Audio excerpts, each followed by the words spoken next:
Hello, fellow movie fans. I'm Lily Percy, and I'll be your guide this week as I talk with Mark Kermode about the movie that changed his life, The Exorcist. Don't worry if you haven't seen it, because we're going to give you all the details you need to follow along. And hopefully, if you've been too scared to see it, we'll have changed your mind by the end of this conversation.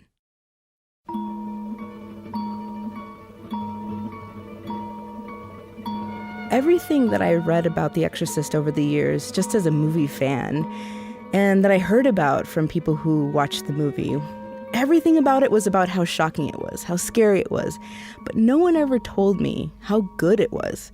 This is a movie that, quite frankly, is a masterpiece in movie making, and that's something that I wasn't prepared for when I watched it for the first time.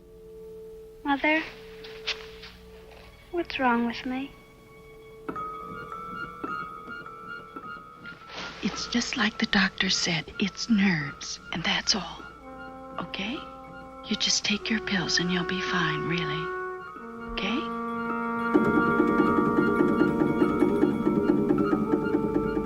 The Exorcist takes place in Georgetown in Washington, D.C., and it revolves around a 12-year-old girl and her demonic possession.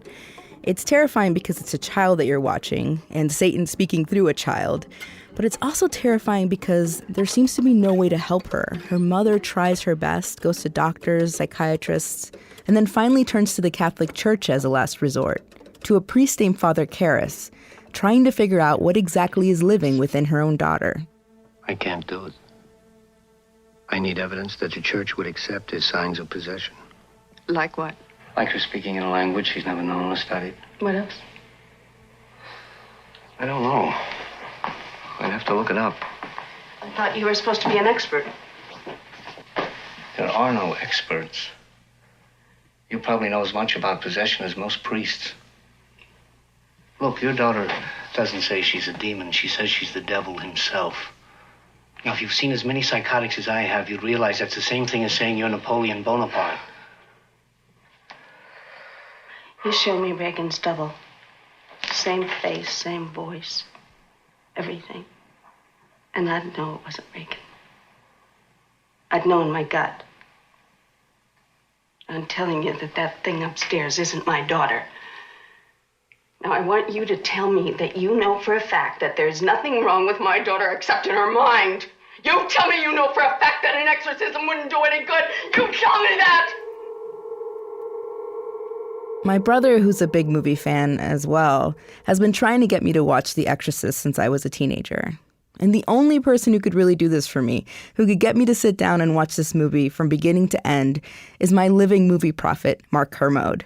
He hosts the podcast Kermode On Film and is the co-host of my favorite podcast, Kermode and Mayo's Film Review from the BBC. He's also kind of been the foremost expert on The Exorcist. He's made documentaries about The Exorcist, he's written about it, long essays and books, and he also even became friends with the director, William Friedkin, and the screenwriter, William Peter Blatty. This is a movie that Mark lives with, and for him, it's a movie that has not only changed him as a person, but has also changed the way he views movies. I'd like to just go back in time for a couple of seconds, 10 seconds, and I'll watch the clock. And I'd like you to go back in time. I'd like you to close your eyes and think about that first time that you saw The Exorcist. Think about how old you were, where you were, and how it made you feel. And I'll chime in when those 10 seconds are up.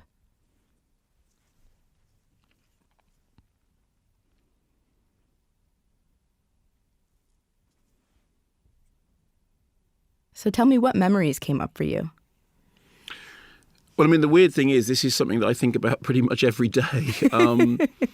So when The Exorcist first came out, I was 10 years old. And I remember really clearly going to school on the tube train.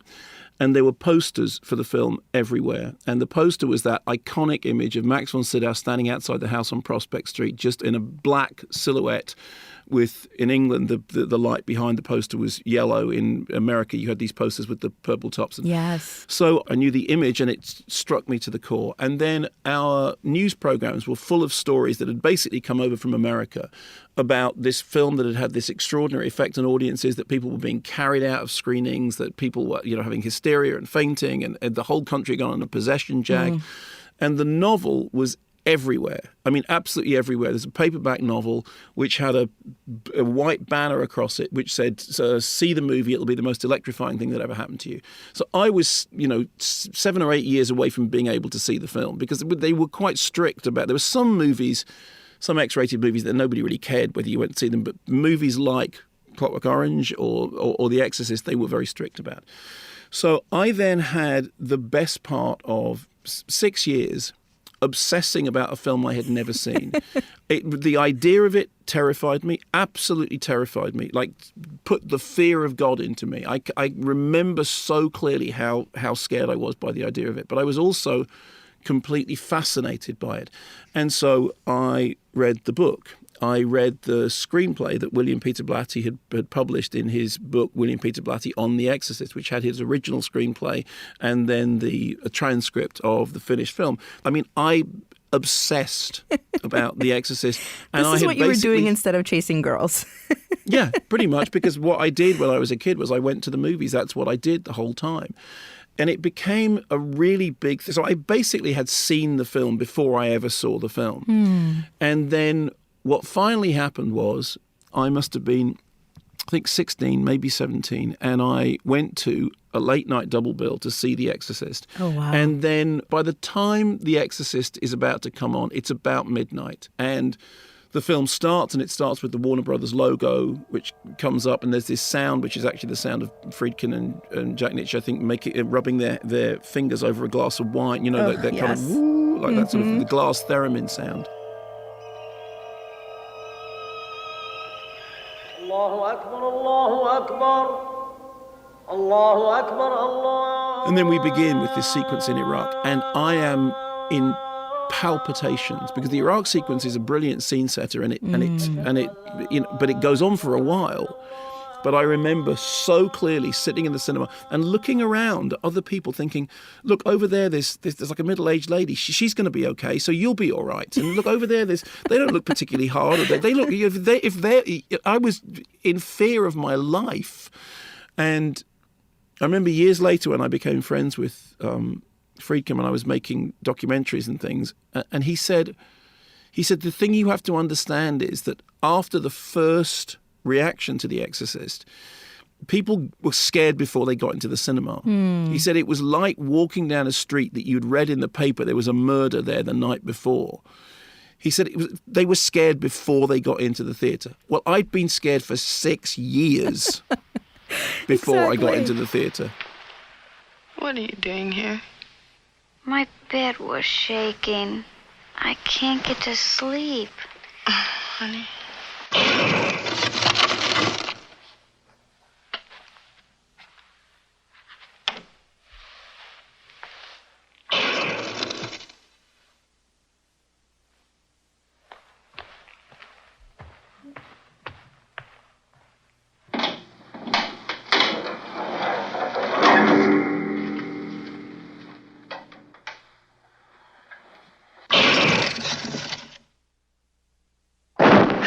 Smells nasty. Oh, Carl. Jesus Christ, Carl, don't do that. So I have to ask, what toll does that take on you as a kid? And also, how do your parents react to watching you obsess in this way? I mean, did they say you can't see this? I mean, I believe you grew up Anglican, if I'm not mistaken. Yeah, well, I was brought up as a Methodist. Methodist. And then I'm Anglican now because I'm C of E now, so which is Anglican. There's a joke about the Church of England, which is you don't lose your faith, you just can't remember where you left it. So my parents knew that that cinema was the thing that I was interested in, but they also knew that I was really, really interested in horror. And when the horror thing began, I'd come downstairs at night and watch like old Hammer reruns on our black and white television with the volume turned down so that my mum and dad couldn't hear. And they weren't down on it in any way. So I think what they thought was, if you're interested in anything, that's a good thing. And I've always said this, people, there's a great kind of vilification of horror movies. Oh, they're bad for kids, or they do terrible things. If you are a slightly lonely child And I wasn't unhappy lonely. I mean, I was very happy in my own company. And my ideal thing would be to go on my own to the cinema to watch a movie. Horror movies, they do speak to you. And I've met so many people over the years, because I've spent a lot of time working in the field of horror films, who have that same thing. They either work for you or they don't. And if they don't, you can't explain it. It's like if somebody says, what do you think of opera? I go, well, to me, opera is... I can appreciate it, but I don't get the thing. Yeah, it doesn't speak to you. And it's the same with horror movies. The difference is no one tells you that if you listen to opera, you're going to turn into a serial killer, So I kind of... And then we go to these like horror late-nighters where there would be a lot of individuals who you'd never really talk to each other because we were sort of slightly socially awkward people. But you'd see the same faces over and over again, and you sort of felt a kinship. If you were a bit of an outsider, horror movies were like your friends. I'm speaking to the person inside of Reagan now. If you are there, you too are hypnotized and must answer all my questions. Come forward and answer me now.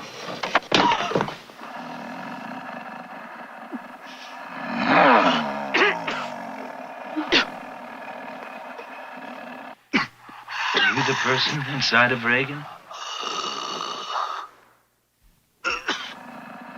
Who are you?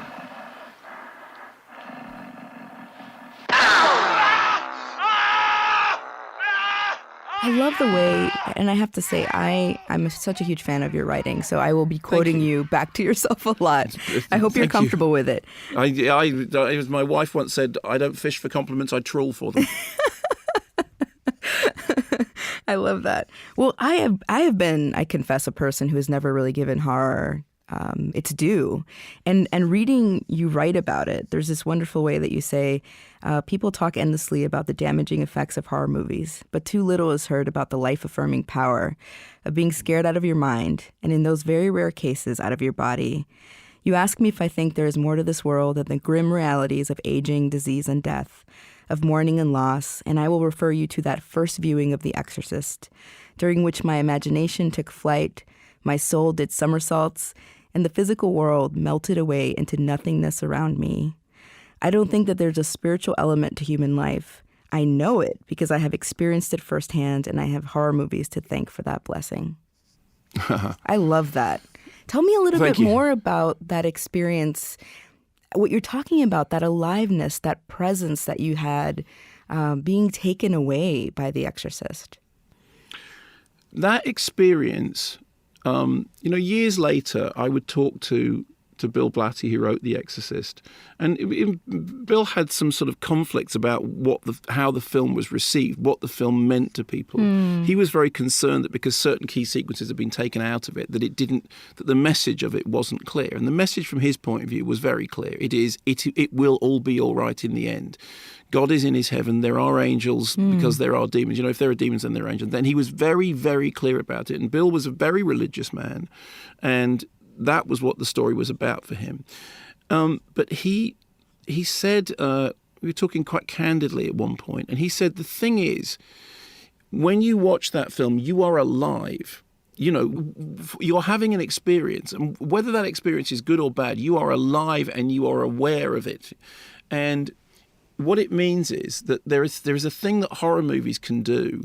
And to some extent, this goes into, roller coasters, all that sort of stuff. It makes you alive by confronting you with the spectacle of something else. But it's more than just, you're experiencing something dangerous in a safe environment. It is, in the genuine sense of the word, transcendent. Now, from my point of view, that kind of almost out-of-body experience that I had watching The Exorcist was wholly positive, because it was a form of transcendence. And there are moments when cinema does that to you, and it doesn't matter whether it's a horror movie or whether it's a love story or whether it's a thriller or a science fiction. It's something that makes you think there is more to this world than this chair that I'm sitting in and this auditorium that I'm sitting in. And the other thing that I think is really important, one of the purposes of this discussion is the movie that changed me, that taught me something. And one of the things that The Exorcist taught me was people take away from that experience what they bring to it. And, Friedkin has always said this. He said, when I saw the film, I saw God. Other people saw it and they saw the devil. I've seen that film a million times, and every time I take different things away from it. But what I think is important is that for me, I brought so much to it. I brought so much, 6 years of stuff I brought to that screening, and the film literally like a prism shone it back at me, and it didn't drop a beat. And I, that's why I think it's such an impressive film, because it, for somebody to go to a movie with such baggage, and for the film to go, boom, there it goes, and it works like a spell, because there's something about it, the way it's like a piece of music. You can't really explain why a brilliant piece of music. You can say, well, there's this contrapuntally does that. Yes, you can analyze and critique, yeah. Yeah, but it won't get you to the ultimate answer, which is why does that film work? Years later, I went to Georgetown, and I walked up those steps, and I walked to the front of where the house, should be. Obviously, it's different in real life. And again, it was that incredible feeling of I'm walking into something that I've already been into. And that déjà vu, that is an uncanny experience. And uncanny experiences tell you that there's more to life than just this. Hello, Reagan. I'm a friend of your mother's. I'd like to help you. You want to loosen the straps, huh? I'm afraid you might hurt yourself, Reagan. I'm not Reagan. I see.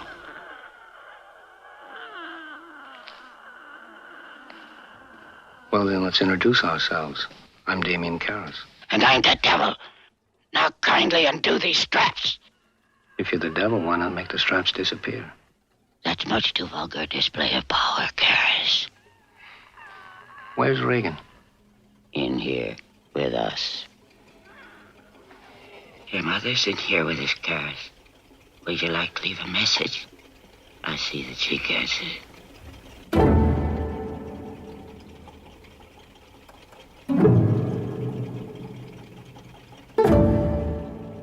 If you're enjoying my conversation with Mark Kermode, consider leaving a review on Apple Podcasts. It really helps people discover This Movie Changed Me.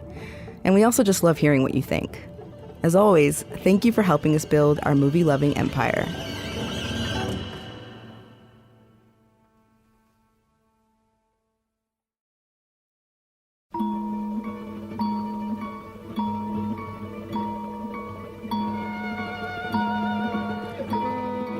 I love that you brought up that quote from William Friedkin, the director of The Exorcist, about, that The Exorcist is a film that gives you what you bring to it.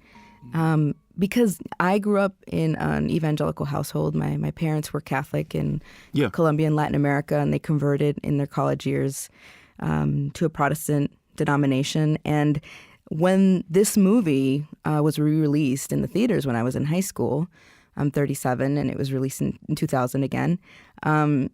I remember they talked about how I could never see this movie because people had gone mad, and they put so much fear into me about this movie that I just was terrified. I have such pain for you, those 6 years that you spent thinking about this. But what I love about what you're saying is that when I finally saw it, which by the way was the first time this week because of you, I finally saw I'm so sorry. No, I'm so grateful to you for two reasons. First of all, it's an amazing movie.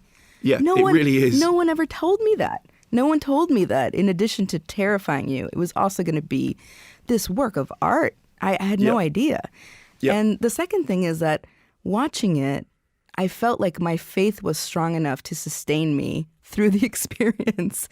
It was holding up this mirror to me in that beautiful way, as you said, that I was bringing to it what I wanted to. And it gave me this sense of, I am going to be okay, because if there are devils and there are angels, and human beings are complex, and we get through it. Yeah. And I think the interesting thing is that from a theological point of view, the story is, immensely encouraging. I mean, as you know, if you go into it with a Catholic perspective, it is, it's pretty straight down the line. The forces of good triumph over the forces of evil. Karras commits the ultimate sacrifice, and he is redeemed and saved, as is the young girl.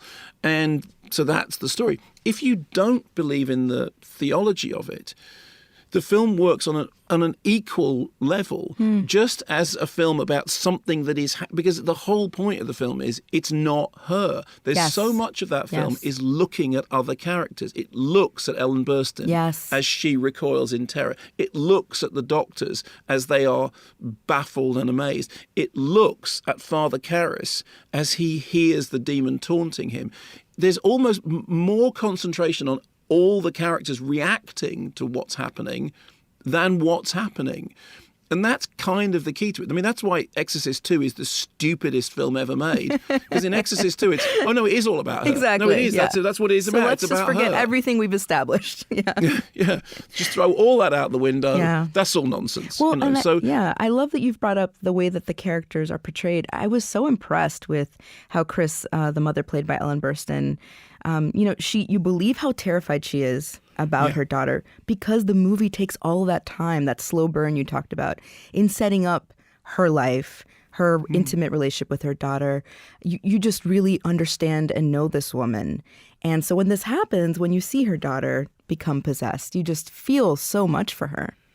One of the most important sequences in the film is a very, very incidental sequence when Chris is putting Reagan to bed, and Reagan's got a cover of the magazine. It's a magazine image of her and her daughter on the front of it.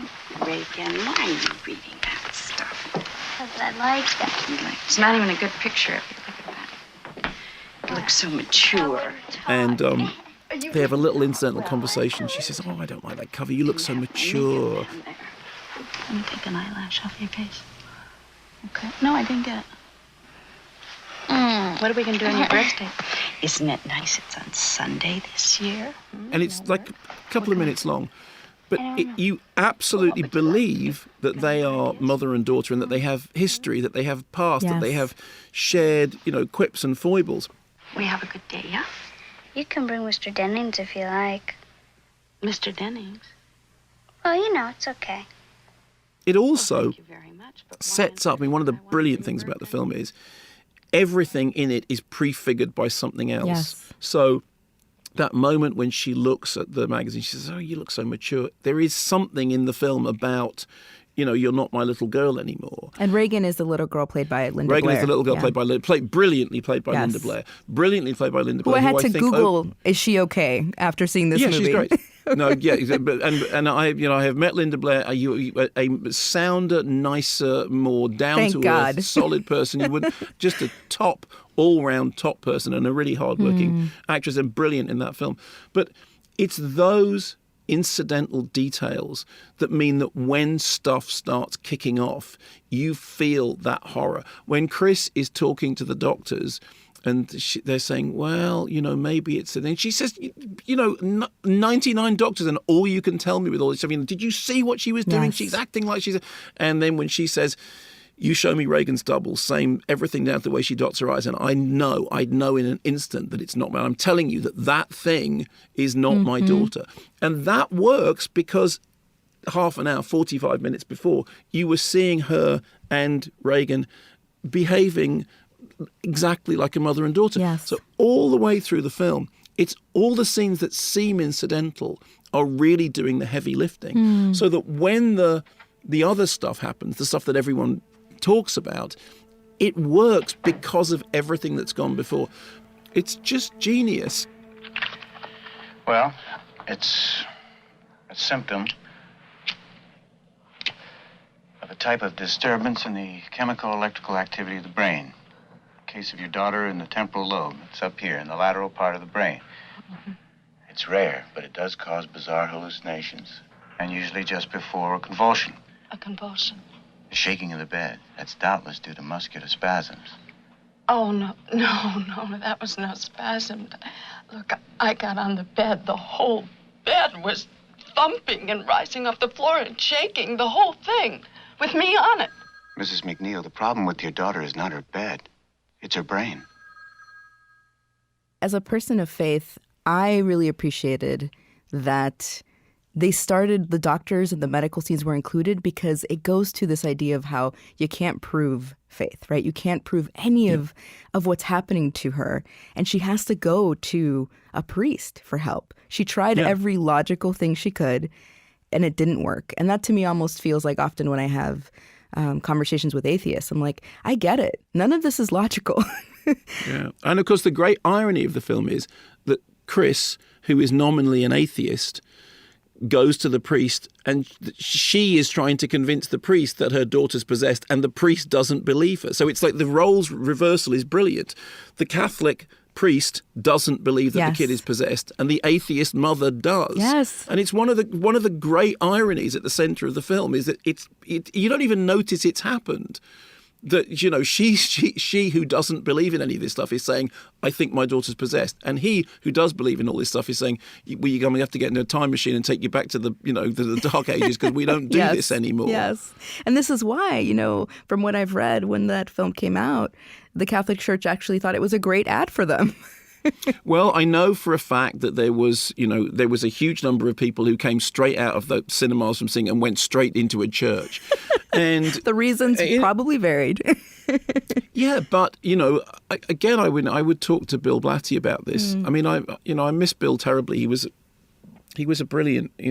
such a funny man. He was a comedy screenwriter, and he had happened to write The Exorcist. But he was the kind of person that if you wanted to engage him in a theological discussion, it was great, because he enjoyed nothing more than that. And he, you know, his feeling about it was that what the film did was it at least got people thinking about theology in a secular age. Yeah.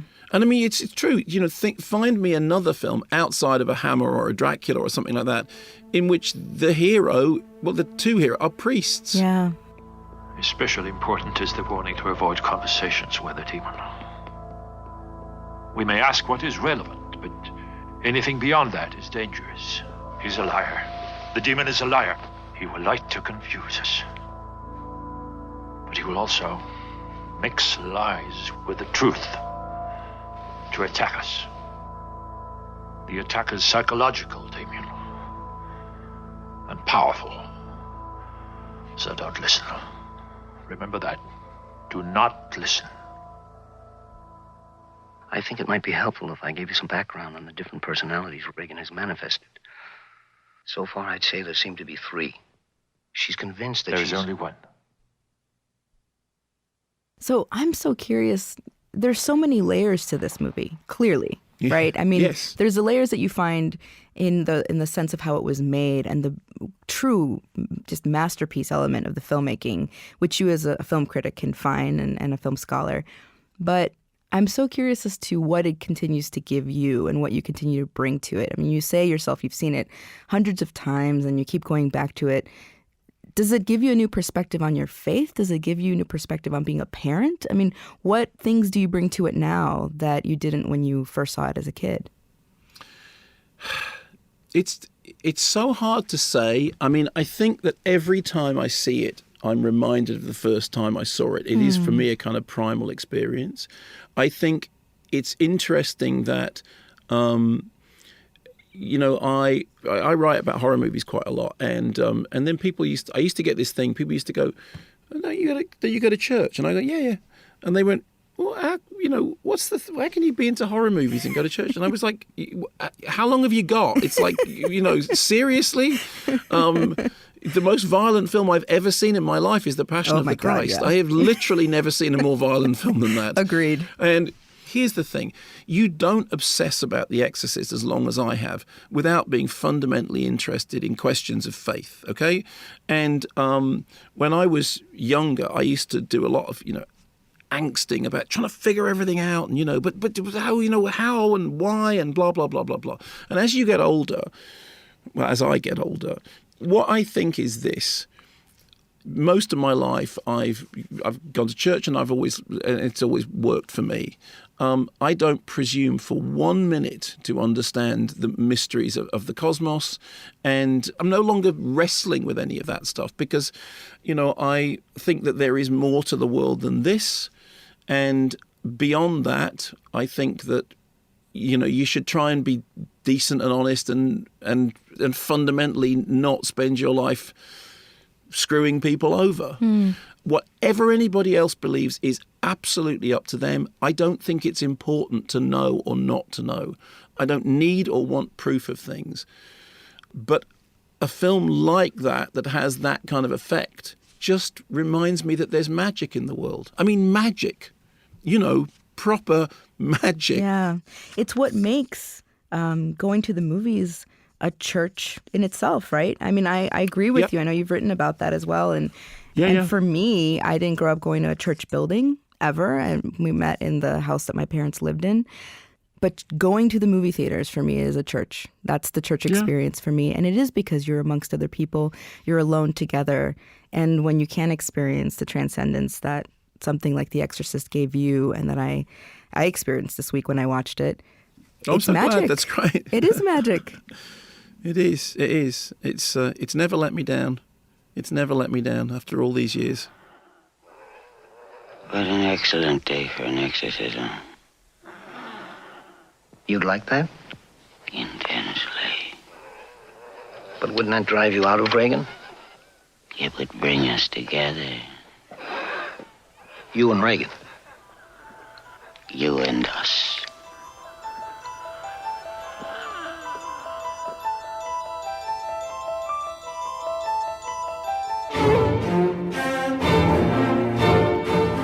Mark Kermode is a presenter, writer, musician, and my favorite living movie prophet. I can't recommend Mark's work enough. I first discovered him through the wonderful BBC radio show and podcast, Kermode and Mayo's Film Review, and he now also hosts his very own podcast, Kermode On Film. Mark's work in the Church of Entertainment sustains me, so I say a very Minnesotan hello to Jason Isaacs. When you're afraid, close your eyes and count to 5. The Exorcist was produced by Hoya Productions and distributed by Warner Brothers. The clips you heard in this episode are credited entirely to them. The soundtrack was released by Warner Brothers Records and should be classified as a music genre we're calling hella creepy. Next time on This Movie Changed Me, we'll be talking about the beautiful Pixar movie Coco. You can find it streaming in all the usual places, including Netflix. Prepare to have the soundtrack stuck in your head for weeks. The team behind This Movie Changed Me is Maya Tarrell, Chris Heagle, Tony Liu, Kristen Lin, and Lillian Vo. This podcast is produced by On Being Studios, which is located on Dakota land. We also produce other podcasts you might enjoy, like On Being with Krista Tippett and Becoming Wise. Find those wherever you like to listen, or visit us at onbeing.org to find out more.